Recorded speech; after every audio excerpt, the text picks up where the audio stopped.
नमस्ते। हमारी अगली कहानी। एक गांव में एक फ़कीर था। उसका एक बहुत ही प्यारा घोड़ा था। वो इतना प्यारा था, इतना तेज़ दौड़ता था कि एक बार जब राजा की नज़र उस पर पड़ी तो उसे भी वो बहुत प्यारा लगा।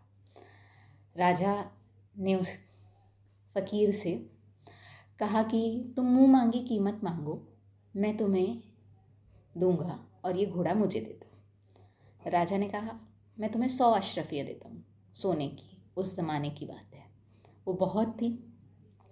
लेकिन फ़कीर कहता है कि ये घोड़ा सिर्फ घोड़ा नहीं है, ये मेरे बच्चे जैसा है, ये बिकाऊ नहीं है, तो मैं आपसे पैसे या अशरफियाँ नहीं ले सकता और इसे नहीं बेच सकता। राजा चले जाता है। लेकिन ये बात उसके पड़ोसियों ने सुनी। वो दौड़ के आए और कहा, अरे तुम बेवकूफ़ हो, तुम पागल हो, तुम्हें पता है कितना बुरा हुआ तुम्हारे साथ। तुम्हारे पास इतना अच्छा मौका था कि तुम्हें जितनी अशरफियाँ मिल जाती, तुम्हारा तो जीवन सफल हो ही जाता, उसमें आराम से रह लेते, तुम्हारे बच्चों का, तुम्हारी अगली पुश्तों के लिए भी अच्छा हो जाता। फ़कीर कहता है, ऐसा मत बोलो कि अच्छा हुआ या बुरा हुआ, बस कहो राजा आया था, मैंने घोड़ा नहीं बेचा। अगले दिन घोड़ा जाता है जंगल में और उस दिन वो लौटा ही नहीं। लोग फिर आ जाते हैं कहने कि अरे देखा, हम तो कह रहे थे तुम राजा को बेच देते, तुम्हारे पास पैसे भी आ जाते, घोड़ा तो अब भी नहीं है, तो राजा के पास होता तो शायद उसके पास होता, लेकिन तुम्हें तो पैसे मिल जाते। फ़कीर फिर कहता है कि ऐसा मत कहो कि बुरा हुआ, बस ये कहो घोड़ा जंगल गया और वापस नहीं आया। फिर कुछ दिन बीते, घोड़ा तो आया, अपने साथ 4 घोड़े और ले आया। फिर लोग आ गए, अरे तुम तो अंतर्यामी हो, तुम फ़कीर हो, तुम्हें पक्का पता होगा कि घोड़ा ऐसा करेगा, इसीलिए तुमने नहीं बेचा था कि तुम अभी 5 घोड़ों को बेचोगे, तुम ज़्यादा कमा लोगे, तुम तो बहुत ही सौभाग्यशाली हो। फ़कीर फिर कहता है, ऐसा मत कहो कि अच्छा हुआ कि बुरा हुआ, बस ये कहो घोड़ा अपने साथ कुछ और घोड़े ले आया।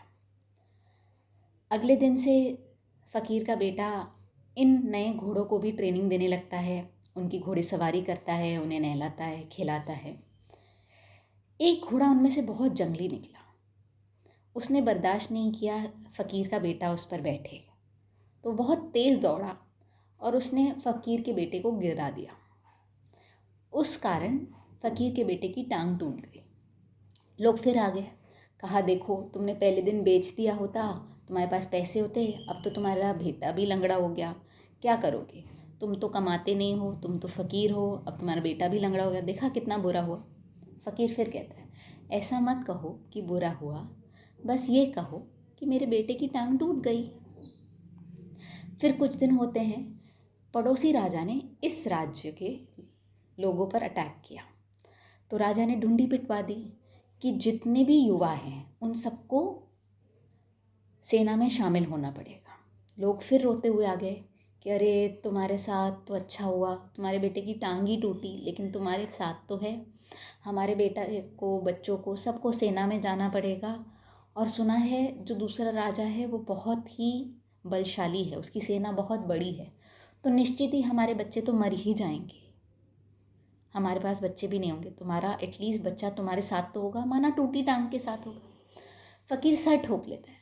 फ़कीर कहता है, आखिर तुम्हें कब समझ आएगी, लेबल मत लगाओ, मत कहो कि अच्छा है कि बुरा है।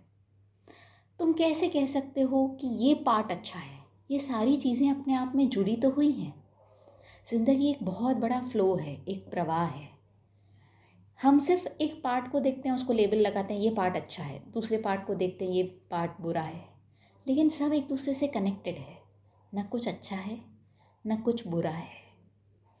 जीवन अपने आप में ऐसा है, तथ्य को देखें। इस कहानी से हमें यही सार मिलता है। हम थोड़ी सी अच्छाई देख के खुश हो जाते हैं और थोड़ा सा कुछ बुरा होता है हमारे जीवन में तो हम बुरा मान जाते हैं, रोते हैं, दुखी होते हैं। बट लाइफ का हर एपिसोड दूसरे से कनेक्टेड है, वो अलग अलग नहीं है। और ये पूरी लाइफ की जर्नी हमें और बेहतर बनाने के लिए, हमें सिखाने के लिए, जगाने के लिए है। तो जीवन के हर फेज़ का, हर मौके का उपयोग करना, सदुपयोग करना, वो जागने के लिए एक रास्ता बने। उसे हम क्या बेहतर ढंग से कर सकते हैं, बस यही हमारे हाथ में है। Give your best. Thank you so much. जय ओशो।